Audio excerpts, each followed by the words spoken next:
noite eu vou discorrer primeiro sobre a vontade de Deus, a vontade de Elohim, e eu demonstrarei que essa vontade não pode ser mudada, impedida ou frustrada.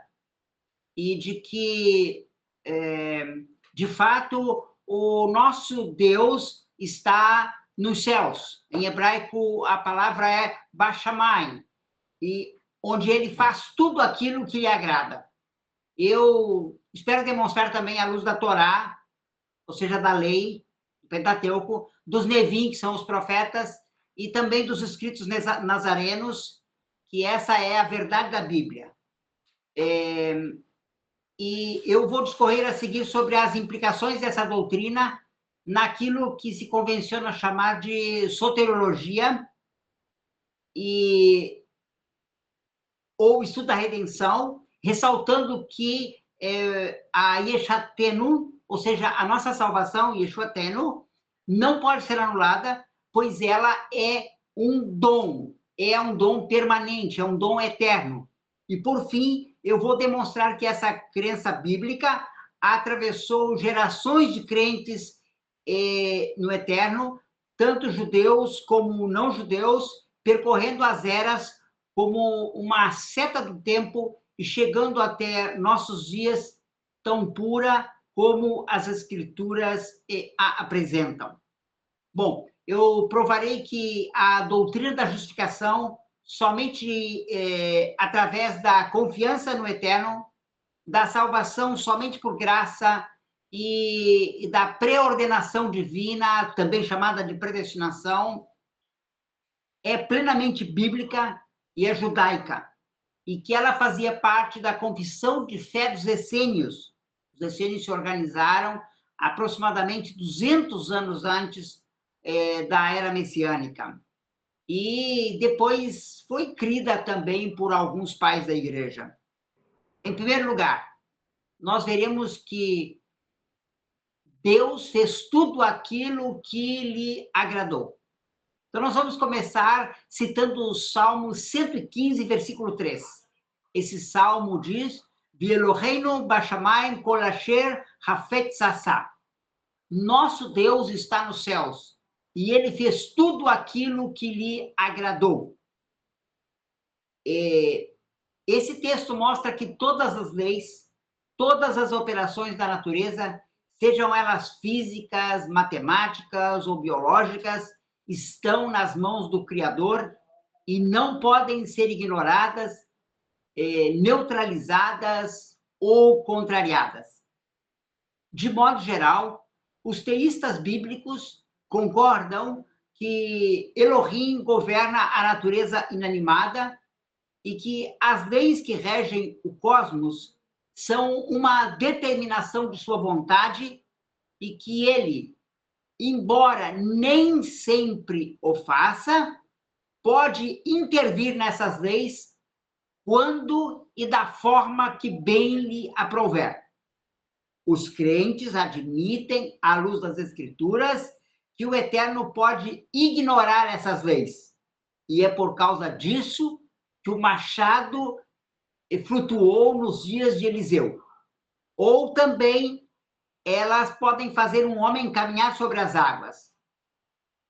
Os teístas bíblicos também acreditam que o Eterno pode neutralizar essas leis, fazendo com que a força gravitacional do Sol, deixe de ser exercida sobre a Terra, como aconteceu nos dias de Yehoshua ben Nun, Josué, o filho de Nun, quando houve o combate contra os gibeonitas, e ele diz: Sol, detente em Gabaon, e tu, lua, no vale de Ascalon. E então o sol se deteve quase por um dia inteiro, ou seja, nós tivemos um longo dia, mais ou menos como acontece no hemisfério norte. Eles admitem também que o Eterno pode contrariar essas leis. Ele pode fazer com que a sombra de um relógio recue 10 graus, como ocorreu com o relógio de Acás nos dias do rei Ezequias, o rei que estava enfermo e que o profeta vai à sua casa e diz, ordena a tua vida porque tu vais morrer, organiza a tua casa, ele ora, ele pede, o profeta volta, e ele diz, eu quero um sinal. E ele diz, o relógio vai avançar 10 graus. Ele disse, eu quero mais. Eu quero que o relógio recue 10 graus. E o relógio recuou, mostrando a soberania divina sobre as leis da física, que pode, inclusive, fazer com que essas leis sejam absolutamente contrariadas. Então, nós não podemos impor limite algum à ação do soberano Deus. Mesmo as leis da física criadas por ele podem ser alteradas, neutralizadas ou contraditadas. Não pairam dúvidas acerca do seu poder de impedir o curso das águas, como aconteceu na passagem do povo de Israel pelo Mar Vermelho, cessar o ciclo das chuvas, como aconteceu nos dias de Elias e do rei Acabe, quando o sol se fechou e por 3 anos e meio, devido à oração do profeta, as águas deixaram de vir à terra na forma de chuva. Então, todas essas conclusões estão sintetizadas na palavra que diz acerca de Deus. Ele é quem envia o seu mandamento à terra, a sua palavra corre velozmente, o que dá a neve como a lã, que esparge a geada como a cinza, o que lança seu gelo em pedaços. Estamos falando do granizo, né? Quem pode resistir ao seu frio? Ele manda a sua palavra e os faz derreter, faz soprar o vento e correm as suas águas. Salmos 147, versículos 15 e 18. Os textos bíblicos também são unânimes em dizer que Elohim, o Deus eterno, governa a vontade das bestas, fazendo com que elas caminhem ordenadamente até onde ele quiser, ou que raciocinem e falem com um homem, quando ele considere necessário. Então, nós temos, por exemplo, lá no dilúvio, quando o Eterno diz, os animais viram a ti. 7 casais de animais limpos e um casal de animal impuro, eles viram a ti. E quando chegou o dia marcado, todo esse zoológico entra na arca, não porque Noé sai caçando esses animais na savana ou na selva, mas porque o próprio Eterno os conduz. E nós temos também a jumenta conversando com Balaão, como se fosse um homem a falar com ele, ok? Agora, é crença comum que ele pode contrariar o instinto dos leões, saudáveis e famintos, como aconteceu quando Daniel foi lançado na cova dos leões por orar ao Deus eterno num ato de fidelidade, com as janelas do seu apartamento voltadas para o lado de Jerusalém. Daí, nós hoje, já tendo esse conhecimento, sempre na hora das nossas orações, nos voltamos para o leste, para o lado que o sol nasce, porque isso guia ou aponta para Jerusalém. Nós não precisamos de uma bússola, como tem os nossos irmãos muçulmanos, nós temos a bússola da natureza, que é o nascer do sol, ok? Ele pode fazer também com que os pássaros alimentem um homem como se o homem fosse o seu filhote. Isso aconteceu nos dias do profeta Elias, quando os pássaros, os corvos, trouxeram a Eliarro, o profeta Elias, pão e carne para comer. Ele também pode fazer com que um peixe gigantesco engula um homem, e esse homem sobreviva no seu ventre, o que é mais miraculoso do que simplesmente um grande peixe engolir um homem. Portanto, essa é uma crença comum em todos os crentes do Tanakh. Qualquer pessoa que creia na Bíblia assevera que esses acontecimentos se deram de fato e que eles se deram por intervenção do Todo-Poderoso. O problema é quando nós passamos a olhar a Deus de acordo com a mentalidade das mentes modernas. Porque, nesse caso, entra um Deus que é limitado. A unanimidade sobre a soberania divina acerca da natureza e de suas leis, ela desaparece quando o tema é a vontade dos homens. A maioria crê que quando Elohim decidiu criar o homem, dotando-o de livre-arbítrio, ele decidiu limitar a sua soberania, deixando os seus desígnios reféns do querer, da vontade e da determinação das criaturas. E nós chegamos hoje a um ponto em que nada pode ser absolutamente seguro com relação aos projetos divinos. Se Elohim não faz alguma coisa, é porque os homens não clamam. E quando clamam, se transformam em supercrentes capazes de determinar, de decidir o curso e a ação do Onipotente como se Deus fosse o seu servo. E eu gosto muito de uma frase que diz o seguinte: nós não determinamos nada, nós somos apenas suplicantes diante de um Deus soberano, à espera de que ele decida fazer aquilo que nós lhe estamos pedindo. Agora, como é que se chegou a essa tão grande apostasia em que os homens são apresentados como os comandantes e Deus como o seu comandado? Qual o caminho que levou os homens a determinar que o Criador haja em seu favor e a encostar literalmente o rei do universo contra a parede? Não é difícil encontrar nas prédicas dos teólogos da prosperidade: ponha Deus à prova, ponha Deus à parede, faça ele mostrar que ele é Deus. Essas atitudes arrogantes, petulantes, estão muito longe do teísmo das Escrituras. Trata-se, portanto, de uma evolução de séculos em que o afastamento da Vara Yehová, ou seja, da palavra do Eterno, foi cedendo lugar à filosofia humanista, inclinada a explicar Deus com a mente carnal, substituindo a fé pela razão humana. Nessa empreitada se uniram, cada um por sua parte, é claro, tanto judeus como gentios. Os pensadores começaram a se perguntar: se o Eterno é soberano, então como pode o homem ser livre? A solução desse impasse foi dada em níveis diferentes.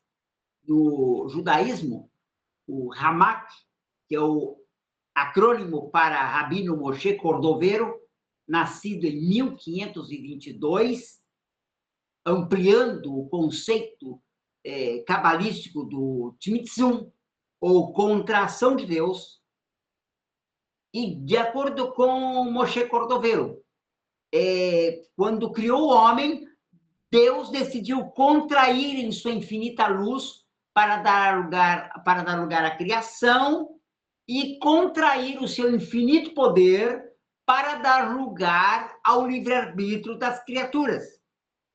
Segundo o Ramak, o Eterno se relaciona com a criação em 5 níveis.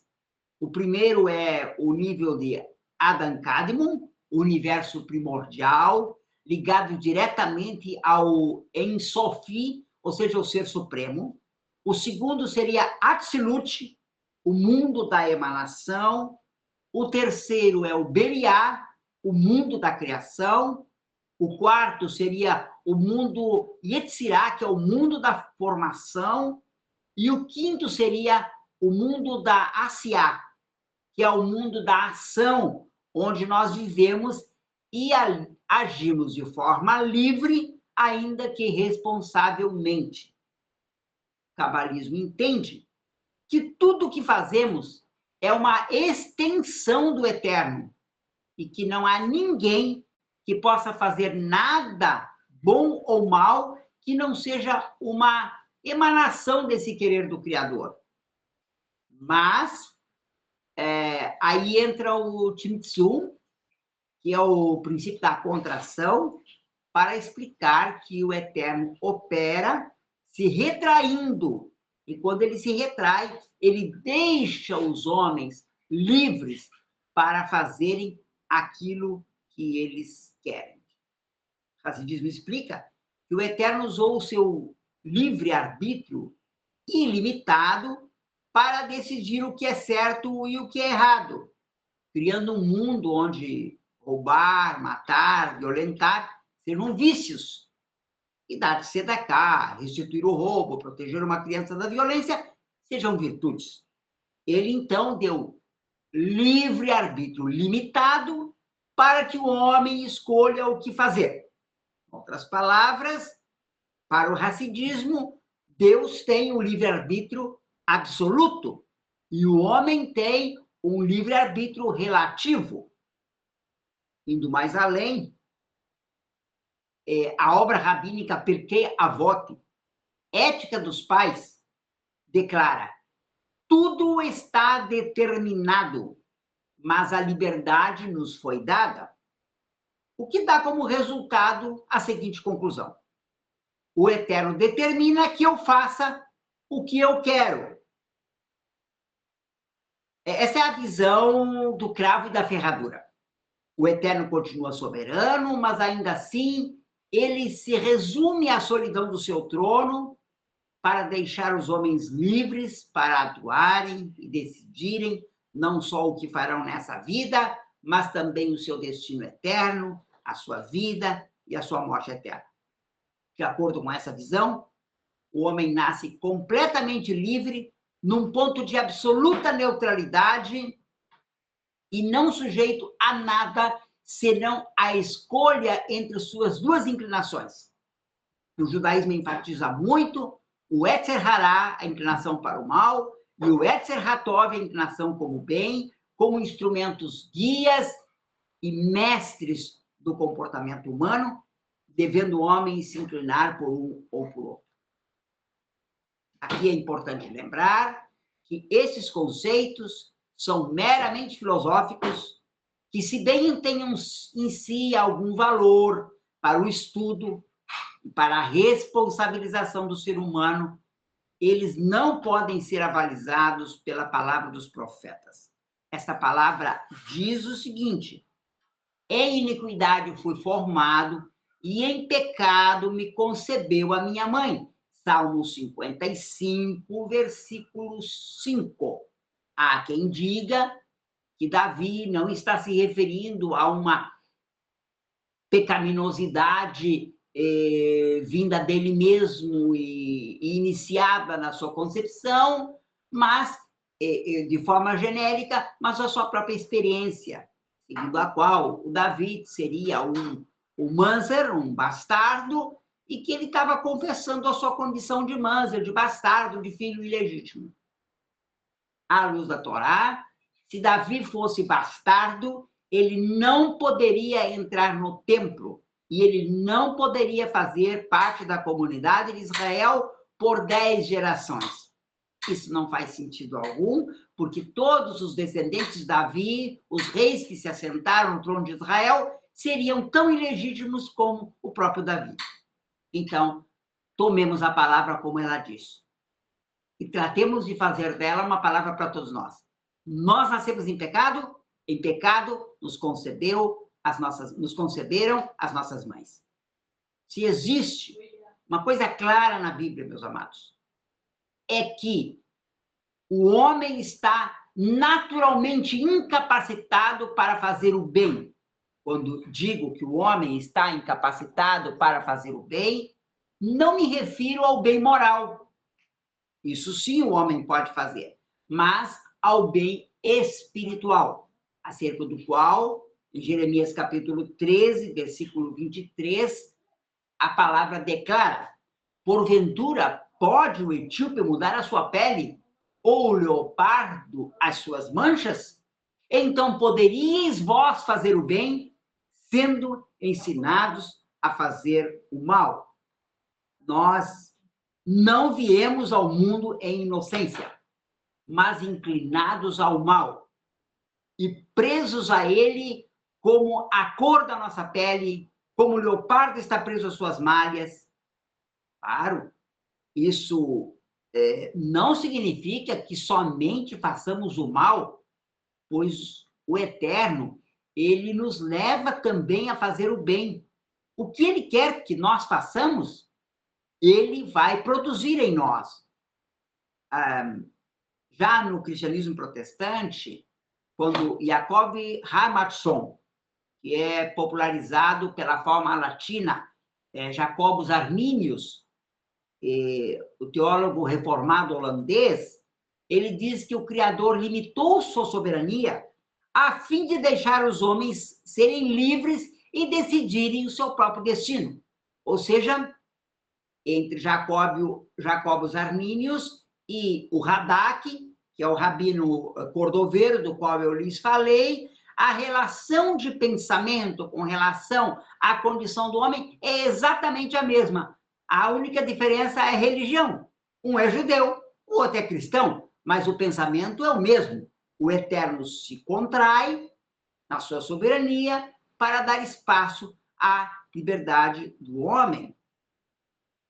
Como consequência natural do pensamento de Arminius, surge o conceito de que o crente pode sim ter certeza da sua salvação, mas apenas por hoje, apenas por agora, não para o futuro, pois ninguém sabe o poder que o livre-arbítrio terá no futuro. Então, se eu hoje me salvo porque eu desejo, amanhã eu posso me perder também porque eu desejo me perder. Nesse caso, o eixo da salvação se desloca desde a soberania do Deus eterno para a pusilanimidade do homem temporal. Agora, se nós comparamos isso com as Escrituras, e nós vamos para Isaías, capítulo 14, versículo 27, vamos ver o profeta dizendo: porque Jeová Tsebaote o determinou, quem o invalidará? E a sua mão está estendida, quem, pois, a fará voltar atrás? Nessas palavras, o profeta fala de um Criador que, quando estende a sua mão, ela não pode ser detida. Nessa quebra de braços entre o homem e o Todo-Poderoso, estejam certos, o Todo-Poderoso sempre sai vencedor. Inclusive, quando ele planeja o melhor que ele pode efetuar pelo ser humano, que é a sua salvação. E é por isso que Jó, no capítulo 42, versículo 2, declara: bem sei que tudo podes e que nenhum dos teus propósitos pode ser impedido. Olhem para Nabucodonosor. Aparentemente, Elohim não podia fazer nada com aquele coração orgulhoso, impenitente e absurdamente arrogante. Aquele homem, senhor de si, só podia ser deixado a trilhar o seu caminho mau e ir para o inferno. Mas o Eterno tinha planos diferentes para Nabucodonosor. E o que ele fez? Ele reduziu a liberdade de escolha de Nabucodonosor a nada. Ele o fez incapaz de pensar como um ser humano. Reduziu a mente de Nabucodonosor à mente de uma besta. Ou seja, a soberania do Eterno é tal que ele pode enlouquecer temporariamente o indivíduo para que esse indivíduo possa glorificar o seu nome. E a ordem divina, que aparece lá em Daniel, capítulo 4, que é o sonho da árvore, onde os animais se abrigavam debaixo dela, e que Daniel vai interpretar, E há uma voz do céu que diz: seja mudado o seu coração, para que não seja mais o coração de homem, e lhe seja dada a mente de um animal, coração, mente, né? E passem sobre ele 7 tempos. Daniel, capítulo 4, versículo 16. Ora, irmãos, dizer que o Eterno emprega meios suaves para salvar o homem está muito longe da realidade quando nós contemplamos a situação de Nabucodonosor. Que suavidade há num Deus que enlouquece um homem, reduz a sua mente à mente de uma besta e permite que ele se sinta e viva como um animal durante 7 anos. Não houve método suave nenhum aqui. 7 anos depois de pastar como uma besta no campo, junto com os animais, o que o Eterno fez? Restituiu-lhe o juízo, devolveu-lhe a mente de homem. E o que aconteceu foi uma transformação daquele coração, como que da água para o vinho, do gelo para o vapor. Mas ao fim daqueles dias, Daniel 4, 34 e 35, eu, Nabucodonosor, levantei os meus olhos ao céu e tornou-me a vir a mim um entendimento, e eu bendisse o Altíssimo, e louvei e glorifiquei aquele que vive para sempre, cujo domínio é um domínio sempiterno, e cujo reino é de geração em geração. É claro, ele diz, e todos os moradores da terra são reputados em nada, e segundo a sua vontade ele opera com o exército do céu e com os moradores da terra. Não há quem possa estorvar a sua mão e lhe dizer o que fazes. É claro que uma doutrina desse tipo, irmãos, não goza de popularidade em nossos dias. O antropocentrismo grego, ou seja, a colocação do homem no centro dos eventos do universo e no centro das ações do universo, faz com que a glória do Altíssimo seja diminuída e a sua soberania seja reduzida. A ideia que prevalece é que o homem é o soberano e que pode fazer o que quiser de sua vida, o que contraria a verdade de que o coração do homem pode fazer o que quiser de sua vida. E isso contraria a verdade de que o coração do homem planeja o seu caminho, mas o Eterno lhe dirige os passos. Provérbios 16, versículo 6. E outra verdade que está em Jeremias, capítulo 10, versículo 23. Não é do homem o seu caminho, nem do homem que caminha ao dirigir os seus passos. E por último, voltando a Salomão, nos Provérbios, no capítulo 21, versículo 1, como ribeiro de águas, assim é o coração do rei na mão do Eterno, que o inclina a todo o seu querer. E em virtude disso, nasce na Berit Hadashah, ou Novo Testamento, alguns preferem chamar Ketuvim Netzarim, escritos nazarenos, a doutrina bíblica da predestinação, segundo a qual o Eterno determinou antes da fundação do mundo que salvaria a seus eleitos. E essa doutrina é sintetizada por Paulo, né? Em Efésios 1, 3 ao 5, quando ele diz: bendito o Elohim e Pai de nosso Adão Yeshua HaMashiach, ou seja, do nosso Senhor Yeshua, o Messias, o qual nos abençoou com todas as bênçãos espirituais nos lugares celestes, no Mashiach, como também nos elegeu nele antes da fundação do mundo, para que fôssemos santos e irrepreensíveis diante dele em amor. e nos predestinou para filhos de adoção por Yeshua HaMashiach para si mesmo, segundo o beneplácito de sua vontade. Nessa palavra, Shaul mostra que toda a santidade de nossos seres, ela emana de um decreto divino. Ele decretou que nós fôssemos santos. E eu gostaria de enfatizar aqui que a eleição não é apenas uma questão de salvação. Ela é, antes de uma questão de salvação, uma questão de santidade. Porque todos aqueles que o Eterno determinou que sejam salvos, quem tem Lolam Rabá, no mundo vindouro, ele determinou primeiro que eles sejam santos. Mas a santidade não é uma coisa que emana de nosso ser, é uma coisa que emana da vontade do Criador. Lembrando, nos elegeu nele antes da fundação do mundo para que fôssemos santos.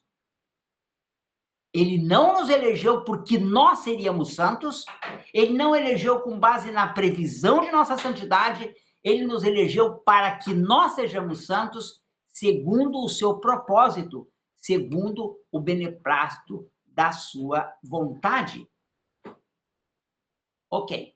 Dito isso, eu gostaria de andar um pouco para trás para demonstrar que isso foi muito discutido e se tornou um elemento de confissão de fé para os essênios. Os essênios são uma das seitas judaicas nascidas entre o segundo e o primeiro século antes de Yeshua. E nas regras da comunidade de Qumran foram encontradas estas palavras: eu sou pó e cinza, que posso projetar se tu não o desejas? Que posso maquinar sem o teu consentimento? Como posso ser forte se tu não me estabeleces? Como posso ser instruído se tu não me modelas? Que posso eu dizer se tu não abres a minha boca? E como responder se tu não me ensinas? Eis que tu és príncipe de Elohim e rei dos gloriosos, Adonai de todo espírito e dono de toda criatura. Sem tua vontade, nada se faz e nada é conhecido sem o teu querer. Ninguém existe fora de ti. Que maravilhosa confissão de fé fizeram nossos irmãos judeus essênios há mais de 2000 anos. A confissão inequívoca de um Deus soberano, ao qual nada podemos responder se ele não nos ensina, sobre o qual nós nada podemos saber se ele não nos estabelecer. E por último, alguém sem o qual nós sequer poderíamos existir. E aí eles avançam e dizem: do Elohim, do Deus do conhecimento, provém tudo o que é e tudo aquilo que será. Antes que existissem, fixou todos os planos. E quando eles existem, completam as suas obras de acordo com suas instruções, segundo o seu plano glorioso e sem mudar em nada. Do manancial da luz provém as gerações da verdade, e da fonte das trevas as gerações da falsidade. Isso me leva a Yeshua, que fala que os filhos das trevas são mais prudentes que os filhos da luz. Ou seja, um pensamento coincidente. Mashiach também ensinou que existem aqueles que nascem neste mundo como filhos das trevas, buscarão as trevas, viverão as trevas e morrerão nas trevas. Assim como há também aqueles que são filhos da luz, para viverem na luz, morrerem na luz e ressurgirem na luz. a regra da confissão de Qumran prossegue com essa declaração: na mão do príncipe da luz está o domínio sobre todos os filhos da justiça. Eles andam pelos caminhos de luz. E na mão do anjo das trevas está o domínio sobre os filhos da falsidade. E eles andam em caminhos de trevas. Por causa do anjo das trevas, se extraviam todos os filhos da justiça. E todos os seus pecados, suas iniquidades, e suas faltas, e suas obras rebeldes estão sob seu domínio, de acordo com os mistérios de Elohim, até o seu tempo. E todos os seus castigos e os seus momentos de aflição são causados pelo domínio de sua hostilidade. Todos os espíritos do seu lote fazem cair os filhos da luz. Ufa! E agora eles declaram: porém, o Elohim de Israel e o anjo de sua verdade ajudam todos os filhos da luz. Notem que os essênios atribuem todas as nossas quedas, nossos fracassos, nossos pecados, nossas rebeliões, à autoridade que o anjo das trevas exerce sobre nós.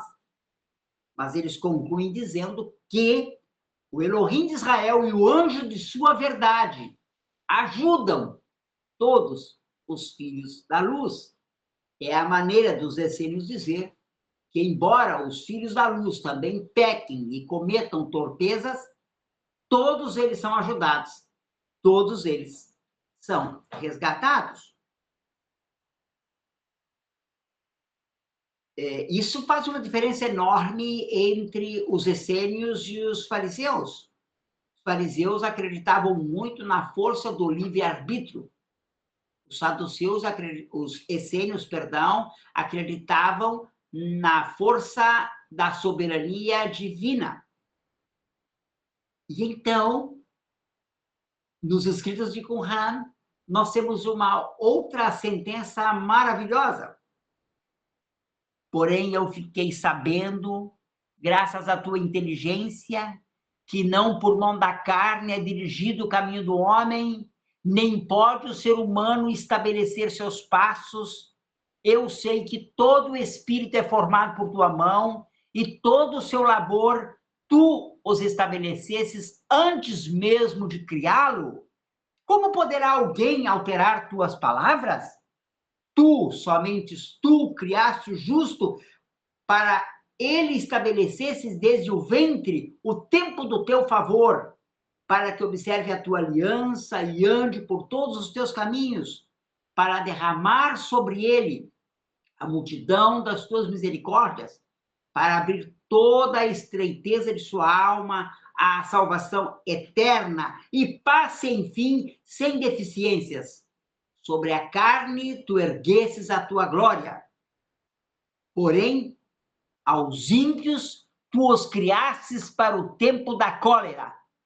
Desde o ventre os predestinastes para o dia da destruição. Isso não soa nada estranho em relação àquilo que a Bíblia diz. Provérbios de Salomão. Deus fez todas as coisas para um tempo determinado e até o ímpio para o dia da calamidade. Assim como os essênios judeus, muito tempo mais tarde, os presbiterianos, já como cristãos e muitos deles efraimitas, descendentes de Israel, fizeram uma confissão de fé muito interessante, que é a de Westminster. Muita coisa que eu discordo na confissão de Westminster. Mas tem essa joia de pensamento que diz: segundo o seu eterno e imutável propósito, e segundo o santo conselho e beneplácito da sua vontade, Elohim, ou seja, Deus, antes que fosse o mundo criado, escolheu no Messias para a glória eterna os homens que que são predestinados para a vida, para o louvor de sua gloriosa graça. Ele os escolheu de sua mera e livre graça e amor, e não por previsão de fé, ou de boas obras, ou perseverança nelas, ou de qualquer outra coisa na criatura que a isso movesse como condição ou causa.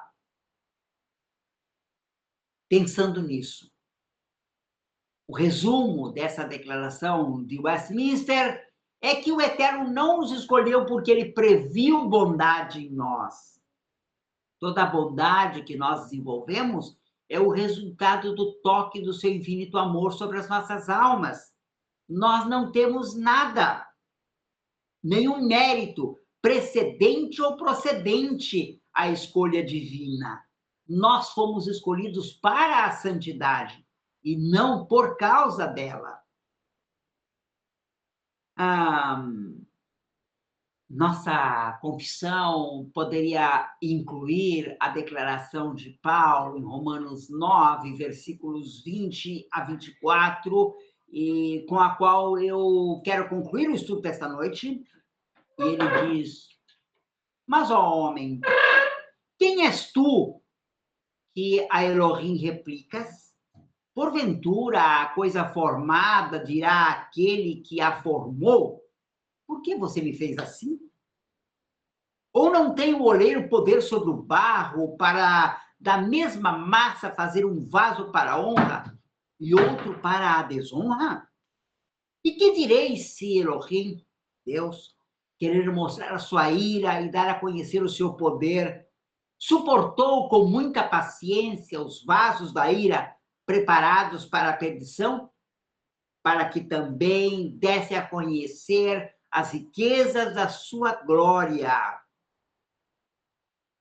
nos vasos de misericórdia, que para a glória já dantes preparou, os quais somos nós, a quem também chamou, não só dentre os judeus, mas também dentre os gentios. Este pensamento de Paulo é uma extensão da parábola do trigo e do joio. Lembram que na parábola os trabalhadores semeiam cuidadosamente apenas trigo no campo. No outro dia, dia de brotar o grão, eles observam que há umas plantinhas diferentes crescendo no campo. Eles são agricultores experientes e eles denunciam imediatamente ao seu senhor e dizem: você não viu que ontem nós semeamos apenas o trigo? Como aparece joio aqui no meio do trigo? E então, na parábola, eles se adiantam e dizem a seu senhor: querem que arranquemos logo o joio? E ele disse: não, para não danificar também o trigo. Deixem ambos crescer juntos até a ceifa. Os discípulos ficaram muito preocupados com o significado desta parábola. Esta parábola não pode mais ser interpretada.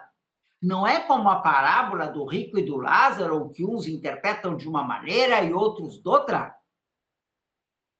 Na parábola do trigo e do joio, o próprio Mashiach, numa reunião à parte com os seus discípulos, explica a parábola. Eles dizem para ele: Senhor, explica-nos a parábola do joio no campo. E aí Mashiach explicou: o campo é o mundo, e a boa semente são os filhos do reino, e os joios são os filhos do maligno. O inimigo que semeou é o diabo, a ceifa é o fim do mundo, os ceifeiros são os anjos. E assim como o joio é colhido e queimado no fogo, assim será na consumação deste mundo. Mateus 13, 38 ao 40. Então, nós observamos na parábola do joio e do trigo que, assim como o trigo representa a semente divina, representa aqueles que são semeados pelo Criador, da mesma forma, o joio representa o mal, as pessoas más, aquelas que são semeadas nesse mundo pelo maligno, e cada um deles irá para o seu destino. Nós temos,